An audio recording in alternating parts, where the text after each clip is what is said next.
nuestro espacio dedicado a temas de salud vamos a hablar sobre la fertilización in vitro y lo vamos a hacer con el doctor Luis Segura, médico especialista en fertilidad, presidente de ABMERE. Bienvenido, doctor Segura, un gusto conversar con usted. ¿Cómo está? Buenos días.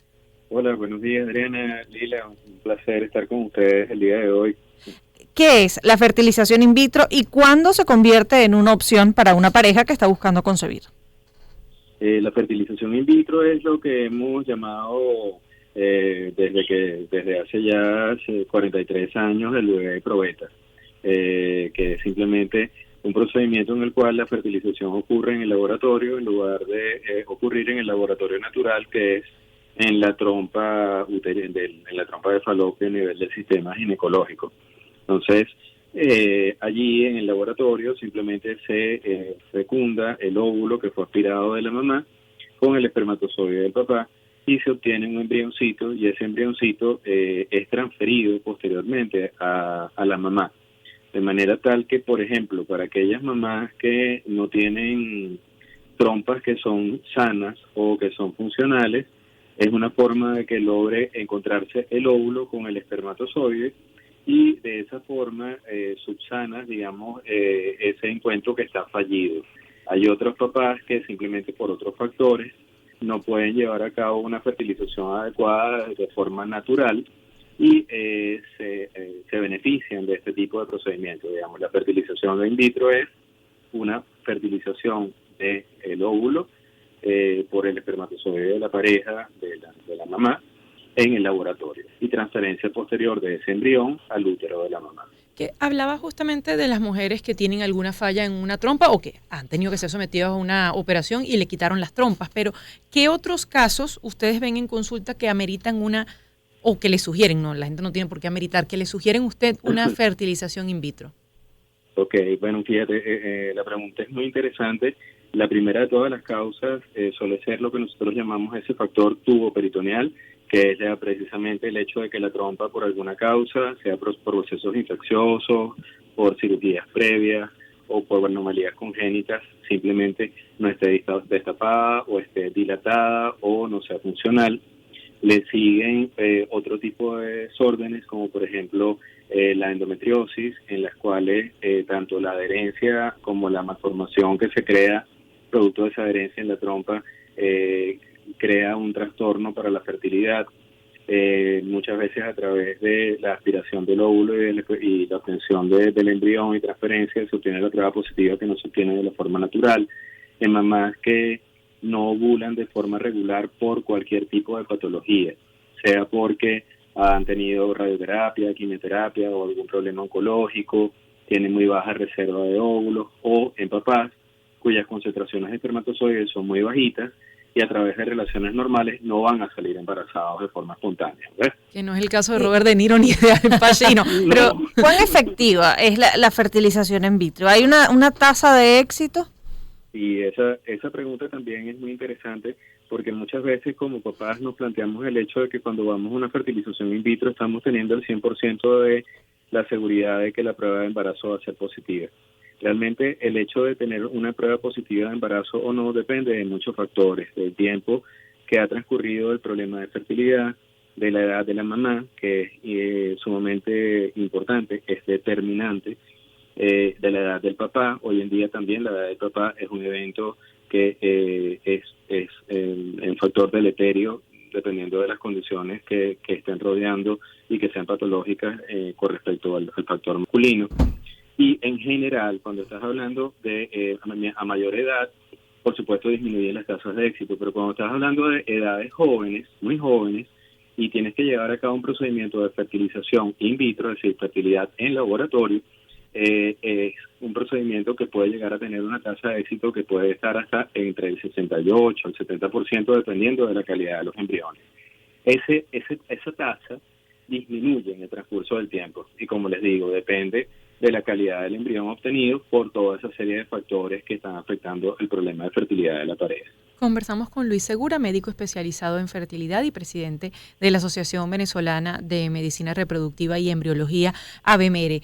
Habla de esa tasa de éxito o también en algunos casos de fracasos, pero cuando ustedes hacen ese experimento, lo ponen ya adentro, hacen el proceso, cuando eso ya está dentro, ¿hay también probabilidades de algún error o, por ejemplo, el que cuando ya tienes un tiempo en el vientre eso falle por otra cosa?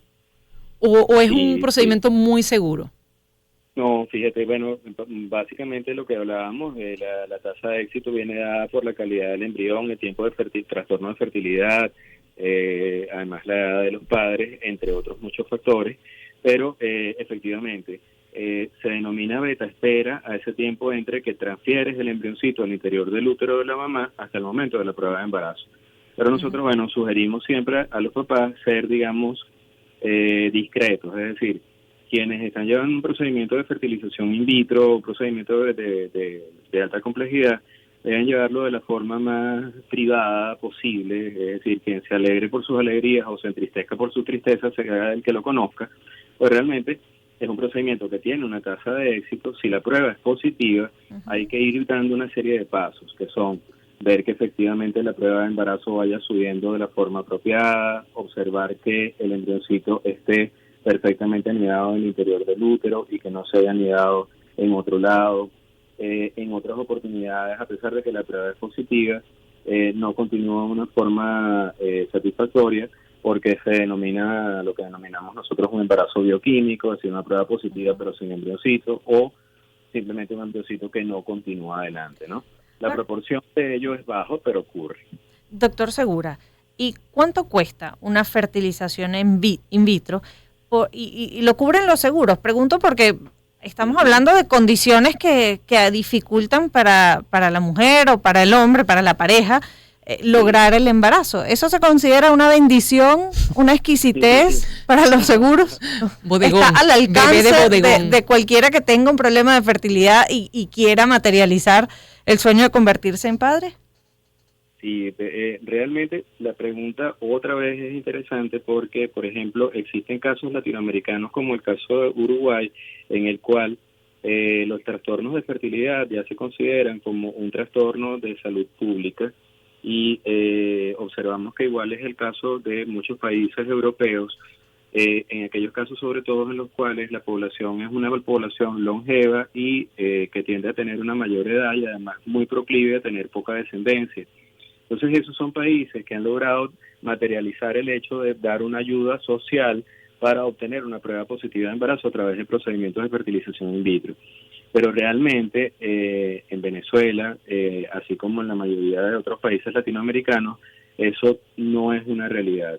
La mayoría de las oportunidades, estamos hablando de procedimientos que por supuesto tienen un cierto costo, costos que varían según los niveles de complejidad a ser aplicados y según el tipo de procedimiento. Pero en realidad, si vamos al centro del problema de salud como tal, es un evento que beneficiaría muchísimo que el Estado ponga un objetivo sobre lo que ello significa. En realidad la población venezolana siempre fue una población joven, pero la población en la actualidad, que es una población profesional, que difiere su maternidad, se beneficiaría muchísimo de tener ciertas pólizas que tengan cobertura para todos los procedimientos de fertilidad o que tengan un cierto grado de cobertura por diferentes tipos de análisis por el Estado, porque al final repercute de forma positiva en la población a largo plazo. O sea, lo que nosotros buscamos al final es que todos de alguna manera tengamos el mejor nivel profesional. Eso lleva a diferir la maternidad y pues por supuesto no siempre es sencillo tener una prueba positiva de embarazo. Lo ideal es que el Estado pudiera ayudar o que las pólizas de seguro tuvieran cierto grado de cobertura para procedimientos que pueden ser costosos. Doctor. No todos lo son, Adriana y Lila, no todos lo son. Las inseminaciones y relaciones dirigidas no son extremadamente costosos. Los in vitro depende de los laboratorios, por supuesto, pero en Venezuela realmente existe una gran calidad en procedimientos médicos de medicina reproductiva. Doctor Segura, muchísimas gracias por habernos acompañado hoy. No, muchísimas gracias a ustedes, como siempre, de verdad, un honor y súper interesante la entrevista. Algo muy importante, muchachos, por favor, del día 13 al 15 de julio de este año se va a llevar a cabo nuestro congreso presencial, que es el 11º Congreso de la Asociación Venezolana de Medicina Reproductiva en el Hotel Eurobuilding. De alguna manera, ABMERE siempre ha estado destacada por sus procesos científicos, pero estamos buscando no solo actualizar a la población médica que lo requiere, sino también a la población que no es médico y que requiere de nuestra ayuda. Entonces, es una gran oportunidad el Congreso para todos los especialistas vinculados al área de fertilidad, y la invitación es a visitar nuestra página abmere.be o @abmere.be en Instagram, en donde están colocadas las informaciones. Muchísimas gracias a Luis Seguro, médico especializado en fertilidad y presidente de ABMERE. 10-3 minutos, nos vamos a la pausa en el Circuito de Éxitos.